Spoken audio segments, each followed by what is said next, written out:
Hello everyone, welcome back to our YouTube channel English honours hub. I hope आप सब ठीक हैं।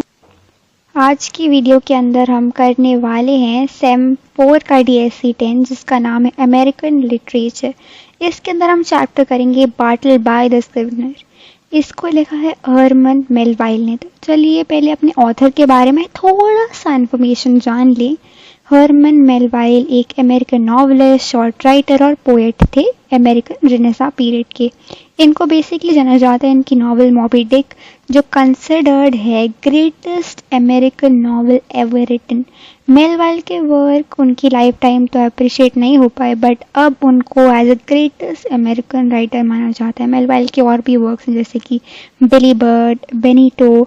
इनकी जो नॉवेल्स हैं उनको सेलिब्रेट करा जाता है उनके डिस्क्रिप्शन के लिए, कैरेक्टर्स के लिए और अच्छी थीम्स के लिए। और उसमें से ही आज हम करने वाले हैं एक बहुत अच्छी नॉवेल, बाटल बाय द स्क्रिवेनर। तो ये जो नरेटर है ये एक एल्डरली लॉयर है जो लोगों की हेल्प करता है, और इसी के स्टाफ में एक न्यू बंदा ऐड हुआ है जिसका नाम है बाटल बाय। ऑलरेडी इनके स्टाफ में 2 स्क्रिवेनर्स हैं। तो स्क्रिवेनर होते क्या हैं? जो हेल्प करते हैं लॉयर की या प्रूफ रीडिंग करते हैं, बेसिकली हेल्पर्स ही मान लेते हैं। तो इन दोनों का नाम है निपर्स और टर्की। जो निपर है वो इंडाइजेशन से सफ़र कर रहा होता है और टर्की एक ड्रंक मैन है। वो मॉर्निंग में तो काम कर लेता है बट बाद में वो ड्रंक हो जाता है। निपर इरिटेटेबल है, आफ्टरनून में ठीक हो जाता है, बट उसी टाइम पे टर्की काम करना बंद हो जाता है क्योंकि वो ड्रंक होता है। जिंजर नट एक ऑफिस बॉय है जो वो केक देता है, चाय देता है ऑफिस आवर्स में। अब बाटल बाय भी ऐड हो गया था। नरेटर को लगा थोड़ी शांति हो जाएगी तो ये भी थोड़ा हेल्प करा देगा मेरी। एक दिन क्या हुआ, बाटल बाय से पूछा नरेटर ने, थोड़ा प्रूफ रीडिंग कर दो कॉपी जो हैं। तो वो बोलता है I would prefer not to, मतलब मैं नहीं करने वाला हूँ। तो उसका लगा ये क्या सही सुना मैंने? तो वो बोलता है yes I would prefer not to, but वो फिर भी हेल्प करता है, कुछ फीवर ड्यूटीज़ ले लेता है ऑफिस में। नरेटर उसके बहुत पूछते हैं कि तुम ऐसे क्यों कर रहे हो, क्या कर रहे हो। तो उससे पूछते हैं, उसकी लाइफ के बारे में पूछना चाहते हैं कि तुम टास्क क्यों नहीं कर रहे हो, जो मैं मेन काम बोल रहा हूँ तुम वो क्यों नहीं कर रहे हो। बट वो हमेशा मना कर देता है और बोलता है I would prefer not to. तो एक दिन की बात है, वीकेंड है, नरेटर ऑफिस में रुकता है, चर्च गया तो ऑफिस में रुकता है। वो डिस्कवर करता है कि बाटल बाय यहाँ पे सो क्यों रहा है। उसके कितना लोनली है कि यहाँ पे ही सो रहा है, यहीं पे भटकता रहता है। तो बाटल बाय भी मना कर रहा है कि मैं कोई काम नहीं करूँगा। नरेटर उसे निकाल भी नहीं सकता, उसे निकाल रहा है तो वो बोल रहा है मैं नहीं निकलूँगा। एकदम अड़ियल हो गया है यहाँ पे। तो नरेटर ने डिसाइड करा अरे यार मैं ही यहाँ से निकल जाता हूँ, ये तो यहीं पे रही, कोई बात नहीं, जो इसको करना है करे। मैं यहाँ से वो अपना ओल्ड ऑफिस से निकल जाता है, कोई न्यू लोकेशन पे ले लेता है।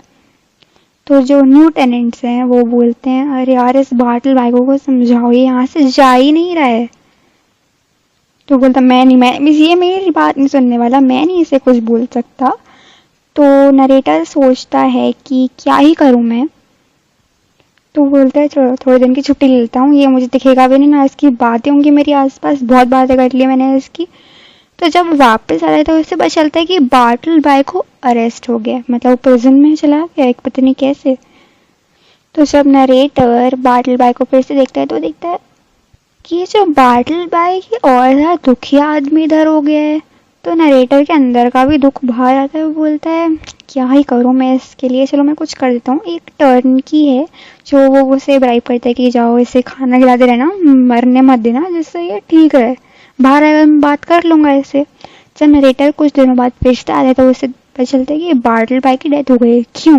क्योंकि प्रिजन में भी उसने बोला I prefer not to, I prefer not to, मतलब हर चीज़ में आई प्रेफर नॉट टू बोला और उसकी डेथ ही हो गई। कुछ दिनों बाद नरेटर को पता चलता है कि जो बाटल बाय था पहले वो डेड लेटर ऑफिस में काम करता। डेड लेटर ऑफिस वहाँ पे होता है जो लेटर का सही पता नहीं मिलता तो वो एक ऑफिस में भेज दिए जाते हैं जहाँ पे डेड लेटर्स होते हैं, लॉस्ट लेटर्स होते हैं। तो जो बाटल बाय है इसका काम था कि जो भी वैल्यूएबल कंटेंट से निकालो, बर्न कर दो, बस। तो नरेटर को लगा कि इतने डेड लेटर्स उसने फायर में डाल दिए हैं कि उसके इमोशंस वो भी डेड हो गए हैं उसको फायर में डालते डालते, क्योंकि लेटर में वैल्यूएबल कंटेंट होगा, इमोशंस होगा। जैसे लेटर के इमोशन जल रहे हैं वैसे ही बाटलबाई के सारे इमोशन जल गए थे और उसकी लॉस जो हुई है जॉब इस ऑफिस में, क्योंकि एडमिनिस्ट्रेशन भी चेंज हो गया था। तो लास्ट में कंक्लूड करते हुए और हम रीडर्स को एकदम परेशान करते हुए एक लाइन लिख दी, आ बाटलबाई आ ह्यूमैनिटी। वो बोलते हैं अपने आप खुद ही सोचो इसके बाद क्या हुआ होगा बाटलबाई के साथ, वो ऐसा क्यों है। रिस्पॉन्सिबिलिटी है हमारी पहली थीम तो इम्पोर्टेंट होती है कि चैप्टर को अच्छे से एकदम डीपली समझने के लिए। रिस्पॉन्सिबिलिटी, लॉयर को लगता है उसकी रिस्पॉन्सिबिलिटी है बाटलबाई की तरफ, जबकि वो नो लॉन्गर यूजफुल भी है, फिर भी उसके लिए उसकी रिस्पॉन्सिबिलिटी है। आइसोलेशन, बाटलबाई हर एक से अपने आप को कट करते रहता है और इवेंचुअली उसकी डेथ हो जाती है क्योंकि वो फूड भी नहीं खाता लास्ट में। पॉजिटिविटी मतलब होता है कि इधर बाटलबाई रिफ्यूज कर रहा है कुछ भी करने के लिए, नहीं मैं भी नहीं करूँगा। बॉस फिर भी उसे समझा रहा है, डांट नहीं रहा, इसका मतलब होता है पॉजिटिविटी। और इधर हमारा वीडियो ख़त्म होता है। वो आई होप आपको अच्छे से समझ में आ गया हो। ये नोट्स आपको हमारे टेलीग्राम चैनल पे मिल जाएंगे, तो लाइक शेयर कमेंट सब्सक्राइब करते हुए ही मत जाना। कुछ भी समझना है तो कमेंट डाउन कर सकते हैं। Until then thanks for watching, bye bye. खत्म,